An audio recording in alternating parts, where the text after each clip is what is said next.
વડોદરામાં બીજેપી દ્વારા સત્કાર સમારંભ કાર્યક્રમ યોજાયો। ધોરણ 10-12 બોર્ડની પરીક્ષામાં પાસ થનારનું સન્માન કરવામાં આવ્યું। વિદ્યાર્થીઓનો સત્કાર સમારંભ કાર્યક્રમ યોજાયો। વિવિધ યોજનાઓની માર્ગદર્શિતા આપવામાં આવી છે। આ સમારંભમાં અનેક આગેવાનો ઉપસ્થિત રહ્યા। મોટી સંખ્યામાં વિદ્યાર્થીઓ પણ ઉપસ્થિત રહ્યા। ધોરણ 10 અને 12ની પરીક્ષામાં પાસ થનારા વિદ્યાર્થીઓનું સન્માન કરવામાં આવ્યું છે। વિદ્યાર્થીઓનો સત્કાર સમારોહ યોજાયો હતો। વિવિધ યોજનાઓની જોકે માર્ગદર્શિકા આપવામાં આવી છે।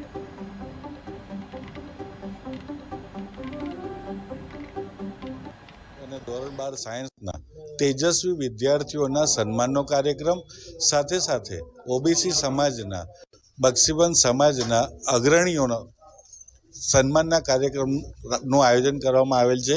આ કાર્યક્રમ પંડિત દીનદયાળ ઉપાધ્યાય નગરગૃહ આજવા રોડ મુકામે આયોજન કરવામાં આવેલ છે।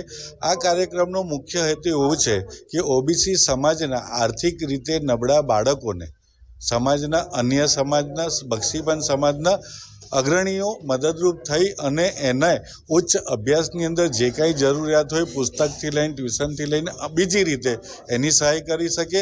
અને સાથે સાથે આ બાળકોને અમે આજરોજ બક્ષીબંધ માર્ગદર્શિકા કે જેની અંદર ચાલો ઉચ્ચ ભવિષ્ય તરફ એ રીતનું ઉત્તીર્ણ થયેલા તેજસ્વી તારલાઓનું સન્માન અને એમને પ્રોત્સાહિત કરવા માટેનો આ કાર્યક્રમ હતો। ખૂબ સરસ કાર્યક્રમ અને ખાસ કરીને રાણા કરીને જે દીકરો છે વડોદરામાં પહેલા ક્રમે આવ્યો છે, ગરીબ પરિવારમાંથી એવા ઘણા તારલાઓ છે એને ઇનામ આપવાનો કાર્ય અને ધોરણ 12 સાયન્સના તેજસ્વી વિદ્યાર્થીઓના